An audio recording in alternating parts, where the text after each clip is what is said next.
Ito ay isang agarang mensahe mula sa NDRRMC. Sa paglapit ng rogue planet na Nibiru, nakakaranas tayo ng di pangkaraniwang at mapanganib na mga pagbabago sa ibabaw ng mundo.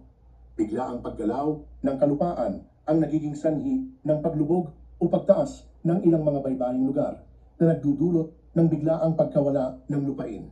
Simula ngayon, lahat ng residente sa mga baybaying lugar sa Luzon, Visayas at Mindanao ay pinapayuhan na lumikas patungo sa mas mataas na lugar.